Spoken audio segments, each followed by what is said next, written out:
Hello y'all on YouTube, this is Rob with Rob's Nerdy Knives. Today a very special unboxing, something that came in, I believe from the Apex group, I think. About to check out. I'm honestly not really sure what's in this box, so let's find out. Okay, I'm opening it up with my Quiet Carry Drift LC.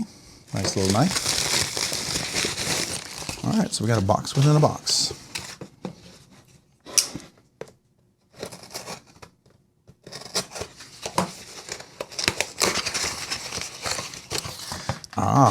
I'm playing the Russian dolls here. Box within a box within a box.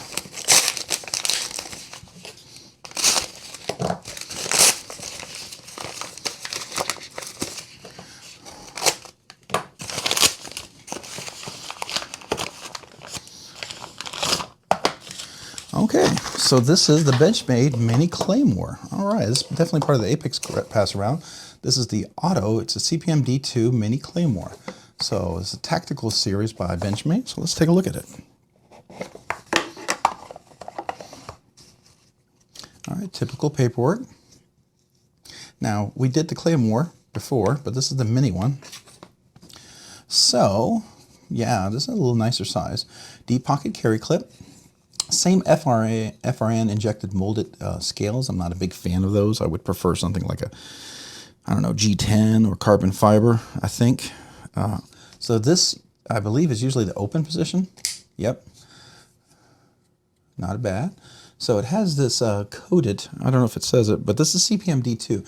So CPM D2 is different than regular D2. D2 is ingot steel, this is powdered steel, it's crucible, and it's a much, much better steel. So this is the lock position, so you can't open it here. And then this is the unlock position, and it does open here. So it's a little bit like, it's called an OTS, it's out the side, automatic. Let's try that again. All right, so I have medium, large hands. This barely fits my hand here. There's no really choke up position on this one. The scales, it's really sharp here. I do not like that at all. And the material is not great material. T6 screws all the way around except for the pivot. It's a captive pivot. Lock is a steel lock. This is a typical plunge lock like you would get on a button lock.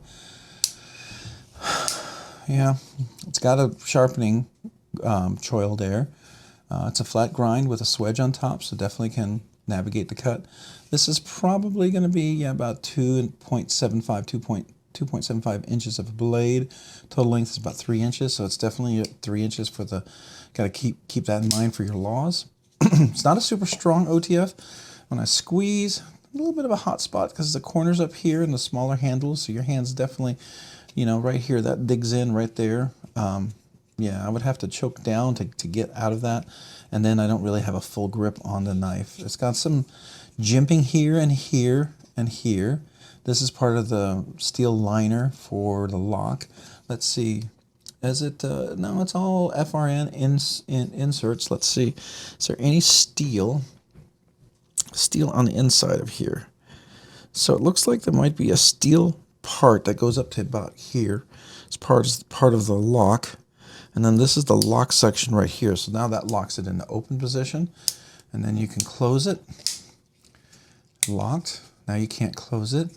I will tell you that it's got a little bit of rock here. It's more solid than the other Claymore, the larger Claymore for sure. I do notice when you depress the button, it squeaks quite a bit. A lot of lock stick and squeak. What I don't like is you press this and it feels like it disengages, but it doesn't. Yeah, so it's like it's trying to push against that. And you feel like if you do that, is that going to just release it? Yeah, I don't know. Okay, interesting. I don't like the sharpness here. I wish this was chamfered. I mean, for as much money as you pay for this, that's kind of disappointing.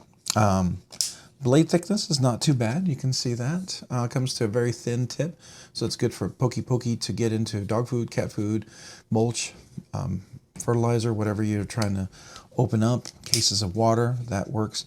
It's not a super powerful OTS. It's out the side, automatic. It's okay. I have a McNeese Mac 3.5 or Mac 2 3.5, and which is the most powerful out the side OTF I have, auto that I have, and then I have a ProTech TR3, which was an anniversary gift from my wife, which is the second most powerful automatic I have. And then I have a Kershaw OTF, which is out the front. And that one is, you know, it's the only OTF I have. I'm not a big fan of OTFs, and so I have one, but I like that one. I really do. This one's okay. This just really is too sharp here. This right here, I could not use this because I can already feel it really digging into my hand. It's going to be, if my hand slides back and forth, it's going to be cut by this. This is way too sharp. If this were my knife, I would take these scales or I would chamfer this down because this is just not very comfortable. I am not a fan of that. Yeah, the grip texture, it's kind of weird, small, the little hot spot with the clip. I like the coating, the Cerakote or diamond coat or whatever this is. I think it's like some sort of diamond coat or crew wear coat or something. I don't know what they call it. But it's supposed to coat the blade and help it to prevent rusting and corrosion. D2 it's you know, a stainless, close to stainless steel. It's not perfect, but it's not like, you know, S35VN or S45VN or M390 or 20CV, but it's still pretty good. You know, it's okay. 154 cm would be better, but it's not stainless steel. It's close to it, if you will. I think, if I remember correctly, did it have like, it's supposed to be 10% chromium is supposed to be, 10% chromium is supposed to make it stainless, and I don't remember. I think it had like 8% or something like that. I can't remember. It's a while back. But it's okay. Works okay on this side. It does have a reversible pocket clip, so lefties rejoice. You get to have a knife that would work for you guys. Definitely more comfortable in the left hand without the pocket clip there, that's for sure. No real choke-up position, no jimping on top, so if you're pushing down. I don't feel like there would be any way to disengage that blade. Let's see here. Yeah, so that's always disappointing. You do that, it doesn't lock up. You have to come all the way down here before it locks up. Yeah. So, again, I have a few qualms about this. We'll do a full review, but it's okay. It's okay. It's, you know, it's different. It is Benchmade, so there's going to be people who love Benchmade no matter what. The edge is pretty nicely ground. It's pretty even all the way across. Blade shape and everything is nice. I do like that. The handle is just really disappointing. Yeah, this is a really disappointing handle, and that's my biggest gripe. And then it's not that powerful of an automatic, and then the grip, I know it's a mini, it's supposed to be small, but it just doesn't really, you know, if your finger, you don't really have a place if your hand's large. It would be nice to have a little slant here so your finger could at least hold it somewhat, especially. Yeah, so this is the Mini Claymore by Benchmade. So red means that it's hot and it's available, it'll open. When you lock it and it's dark, it means it's in the locked position. And then you depress the release button. If you notice, you can see it's not until here that it actually has some resistance until you get down there where it comes back up. All right, so if you do that, now it's locked, it's not going to disengage. Let's check the centering. Surprisingly, the centering is not, come on now, focus.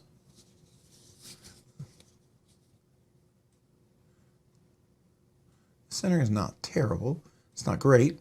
It's okay. You definitely got a little lock rock there. I guess that's part of the automatic. You can see the plunge lock as it engages on the tang of the blade. That's interesting. And that's what locks it in place. Now there is some blade rock, definitely some loose. It's totally solid in place. So to me, that's kind of important. Now it's an automatic. I know some people don't expect it with automatic, but I would still expect that with an automatic. So yeah, very cool. I do like the fact that there's some texturing. That's cool. There's some jimping here. I wish these were T8s. I mean, it's a lot of T6s. And yeah, you know, just make sure you have quality bit driver. It's got a lanyard hole priority, but it is pretty deep carry. So that's nice. Not too thick, which is nice. I like the blade shape. Relatively drop point, traditional drop point, which is nice. And you can get a nice close-up of that if you would like to look at that. So let's take a look at that blade. We'll come around and look at that blade right there. It's nice. We'll look at the back. Handle. The blade. Look at the top. And we'll look at the bottom. All right, so it's okay. If you love Benchmade, you're going to probably love this. If you're looking for a little something more out of a knife, if you're okay not being USA only, you probably can find something much better for the price. If you're US only and you're looking for a budget, I think you'd be better off served looking at the Hogues. And this is okay. I like the Adamas version. Their Adamas and Adamas Auto. That is a real beast of a knife. I like that one. This one's a little underwhelming, and I really don't like the plastic injected molding here. And it's just so sharp. I mean, that really distracts me, because every time I try to grip this, I can feel it, and it's digging in. I can feel it rubbing in there. And if I were to hold this for any extended period of time, it would cut my hand. I would have blisters. I would cut cuts. So that to me is not cool. That is a real issue. The pocket clip is pretty good. You can have nice clearance. I wish these were recess screws. You know, I think they would be able to update their clips and do recessed. I mean, this is probably one of the more better, or one of the better, or what more well executed deep pocket carry clips. That is always nice. And I'm not sure if that's a backspacer or if that's part of one of the pieces. No, it's a backspacer. Excuse me. And it's definitely milled out in the middle. It's molded, so obviously there's probably some you know, imprint in there to take some of the weight out, which, I don't know. Let's see. Now there's a steel liner on there. Let's see. Yeah, so that's pretty strong as far as that with the steel liner. It's kind of small. I mean, that's the other thing.